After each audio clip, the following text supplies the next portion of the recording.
Hello everyone, welcome back to my another video lesson. It's a poem. The name of the poem is The Bat Messenger, is written by Jashuva. Let's learn about the poet. He is Jashuva. A nice picture. Jashuva, born in the year 1895 and died in the year 1971, he was a well-known Telugu poet. His best-known work is Gabbilam in the year 1941 as The Bat Messenger. It is fashioned after Kalidasa's Meghaduta as the Cloud Messenger. Well, he was born in leather workers family. It's an outcast community. Jashuva, as a rebel poet, evokes strong emotions among the Dalits. Well, the common themes of Jashuva's works are untouchability, Dalit rights and segregation. He was awarded the Sahitya Akademi Award for his work titled Kristu Chaitra in 1964.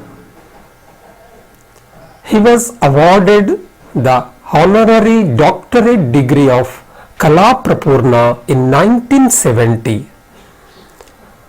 Jashuva was awarded the Padma Bhushan by the Government of India in 1970. Well, Jashuva's most famous work, Gabbilam, was translated as The Bat Messenger by Velcheru Narayan Rao. The Bat Messenger, the theme of the poem. The Bat Messenger poem is a spirited work of art which depicts the plight, exploitation and the discrimination distributed to untouchables in AP. As a spokesperson of these untouchables, Jashuva wants their suffering to be carried to God. Therefore, he finds in the animal bat a suitable messenger. As a messenger, the bird carries the poet's message of sorrow and vow to Lord Shiva. The Bat Messenger, the theme of the poem continues. Gabbilam, bat, is a dark, ugly bird that lives in the deserted temples and it always hangs upside down. Well, in its upside down position, the poet sees a relative nearness to God, the Shiva Lingam, and so an easy way to carry the message of misery and exploitation to God from the poet. Normally, and in traditional conservative Hindu society, the untouchable is not allowed access to God.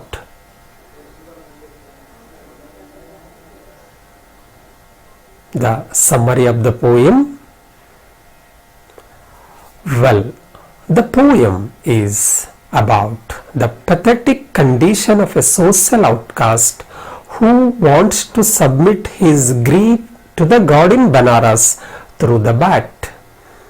The narrator feels happy with his little earnings but is also bogged down by hunger and poverty. He lives in a place protected only by the four directions but not with four walls. It means he doesn't have house. He is the lost born son, means he is untouchable of India. Well, the narrator lives in the south of Tanjavur in southern India which supported Telugu poets during the 17th century.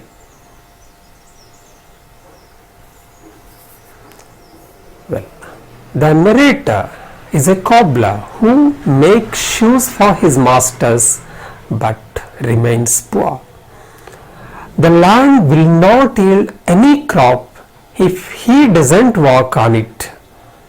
He sweats in the sun in order to provide food for the people, but he doesn't have enough to eat. Well, the people who feed snakes and ants out of superstitions will not show any sympathy to this man. The goddess of justice tries to stay away from him, and there is no one in this world to help him. Even God shows no compassion, and no one has ever told him about his fate. The four-hooded snake of the Hindu caste system hisses at him if he comes close to it. This is four-hooded snake, Brahmin, Kshatriya, Vaishya, Shudra. The narrator works all day and returns home in the evening.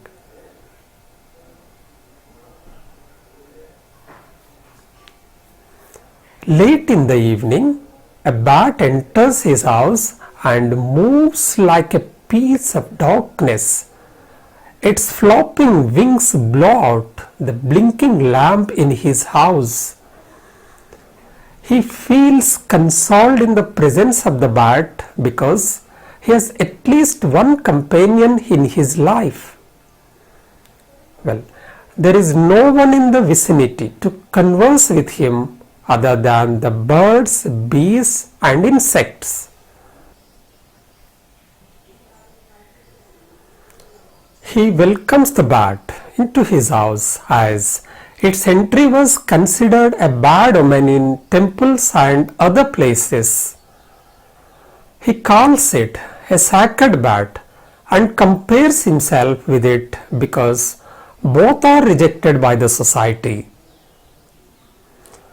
The narrator expresses surprise that the bat, who dines in the company of gods and who comes from a line of sages, has come to his house where there is no food or proper shelter.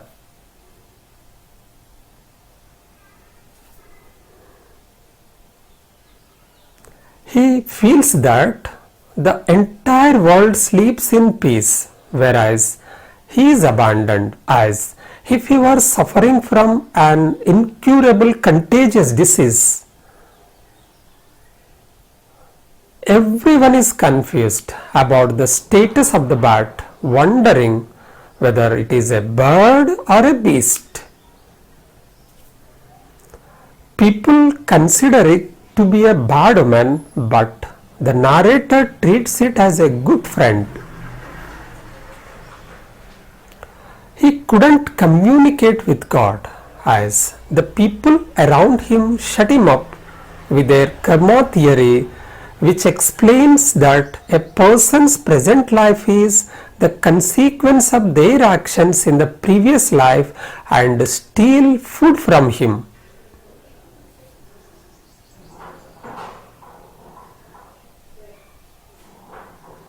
So, he requests the bat to ask the God of gods in Benares what his karma was. He also requests the bat to convey his vows, troubles to God, as the bat hangs from the ceiling in the temple and is very close to God's ears. He assures the bat that it can come at any time to visit him, as there are no doors in his poor house.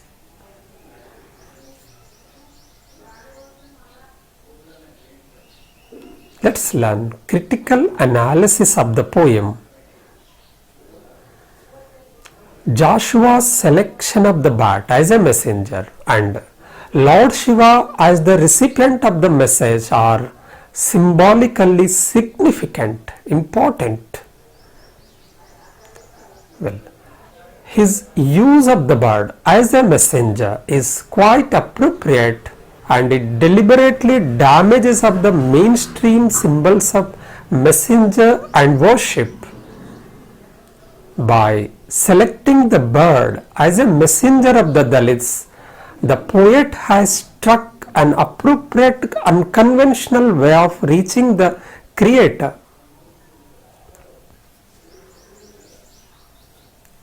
Well, the man in the poem considers at the irony of his situation, wherein a bat is allowed inside a temple yet not within a human being, requesting that the bat convey his message to Shiva with caution. As the bat travelled to Lord Shiva in Kasi, Jashuva utilized the feeling of patriotism, another theme significant to his work, through vivid descriptions of various historical locations throughout India from the view of the bat. Thank you very much.